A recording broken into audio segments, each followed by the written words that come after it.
ambient air pollution in the air outside is a big problem in very specific areas in South Africa. But household pollution or indoor air pollution is a very underestimated problem, and that's specifically correlated with poverty. For us as Nova to focus on that nexus between pollution and fuel use is because that is something unique about poor households, and solving the one solves the other. So we started developing, in a sort of interactive way, a stove. So what we ended up with is a locally built clay brick stove that the household participates in and that we built at zero cost to them.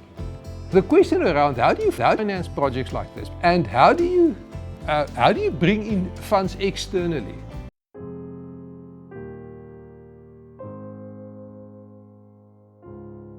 So that's the market for verified emission reductions. That's the market where you create a reduction in greenhouse gases and someone at another place pays for those reductions and uses that proof of having caused that reduction as part of their own offsetting their own greenhouse gas emissions.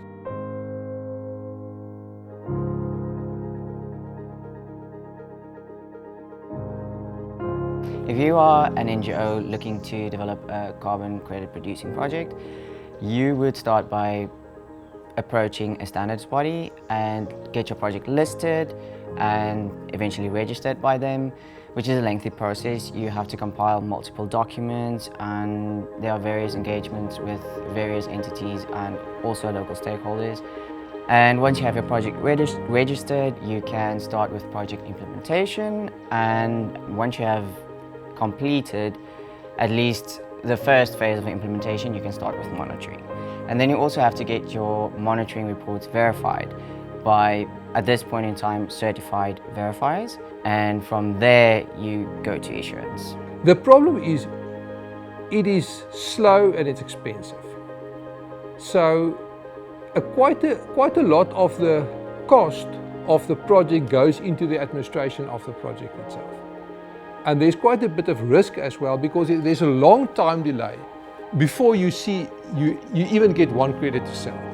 It can typically be 2 years, if you're lucky. It can be longer than that. So you are 2 years away from seeing a cash flow. And that's for many people, that's a bridge too far. So there's really a need for doing things in a different way.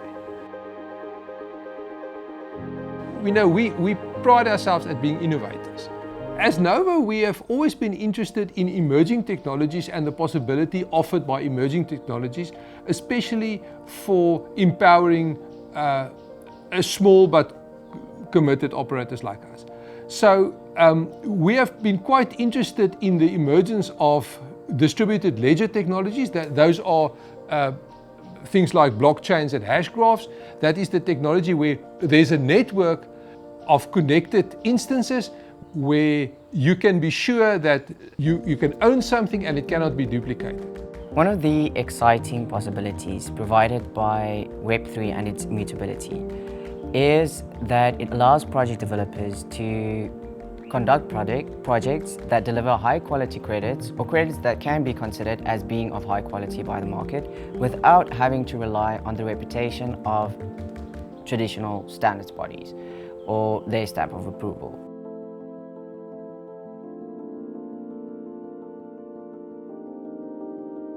So we've come into contact with Hedera Hashgraph. It's a specific distributed ledger technologies that is very efficient and fast, and that we think has great promise.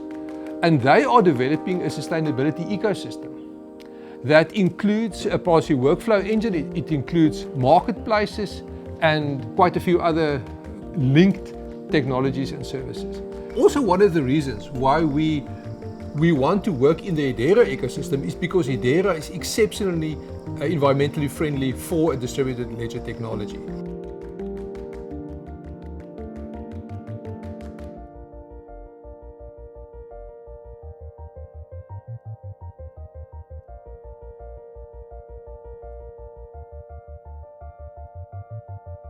So through our involvement in the Hedera Guardian, we came into contact with Tolam Earth.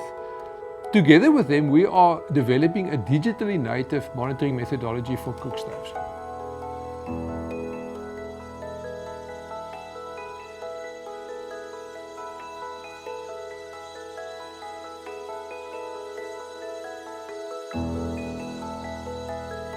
With this policy, we are trying to simplify and streamline the entire process from project listing through registration, development, monitoring, and eventually issuance. We try to make it easier by breaking things up in chunks and, isolated steps, basically, that project developers can tackle one at a time. The time it takes to actually compile a PDD, like sit down, write it out, that we hope to reduce significantly. Whether you then choose to take this policy and have your project registered with a standard body will obviously make a difference then between the time between your project registration and when you can actually start implementation. If you don't follow the traditional standard registry route, then you can almost, as soon as you have compiled your PDD and published it to the network, you can start implementing your project. So then the question is really, how fast can you gather all the required information to compile the PDD? Guardian policies leads to the minting of tokens at the end of each monitoring cycle. From there, the project developer can take those tokens and list them for sale on marketplaces. One such marketplace is Tolam Earth, and they have actually positioned themselves as the primary marketplace for impact tokens or ecological assets or whatever that have been issued via Guardian policies on the Hedera token service. The potential of the policy is really unlocked when you combine it with real-time data monitoring or real-time monitoring. One of the things that Nova is testing this week is the use of sensor modules to provide us with real-time data on households' use of their cookstoves. But with real-time monitoring, that data in this digitally native monitoring MRV system or paradigm becomes almost immediately available to the data analysts and the data processors. This could potentially be quite a game changer because it would allow us to reduce monitoring cycles significantly to shorter periods, like maybe 2 weeks, 4 weeks until issuance. So instead of monitoring for an entire year and getting the bulk of credits issued at the end of the year, you can move with real-time data, you can move towards a paradigm where perhaps you get credits issued every second week, which you then can go to market with directly, and which means you can basically go into a system where you have a continuous flow of cash into the project itself. There are many smaller project developers out there who really want to develop projects like cookstove projects or other impact projects, but they simply do not have the financial resources to carry them through an entire year or even 2 of implementation and monitoring before they can start getting some cash back into the project. The reason why we want to move to an end-to-end digital system is not to move away from standards, but is to overcome the problems that are inherent in the conventional way of doing things. And those problems, as we see it, are mainly that it's slow and expensive.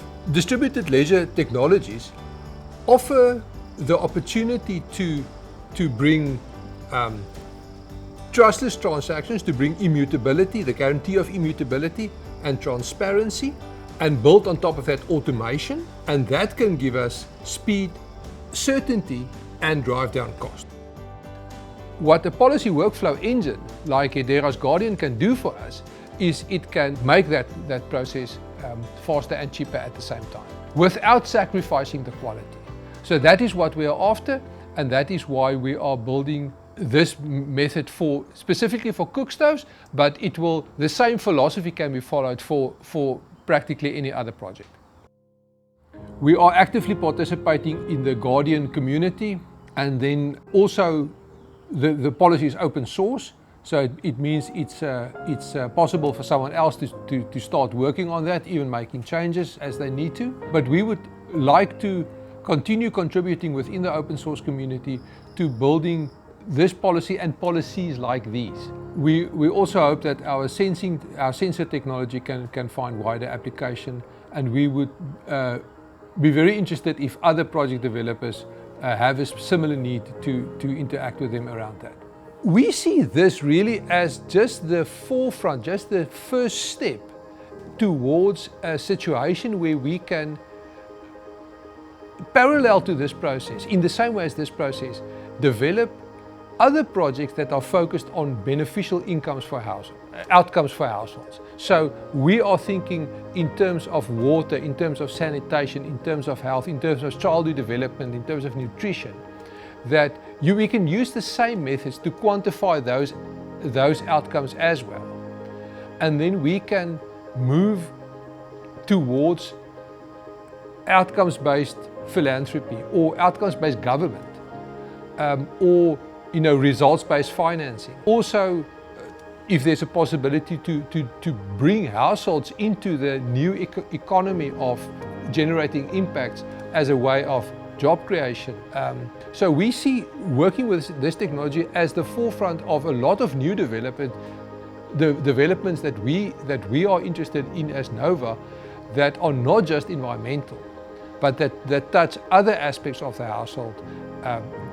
But in the same way, always accurately monitoring the actual result and quantifying that result into a unit of value.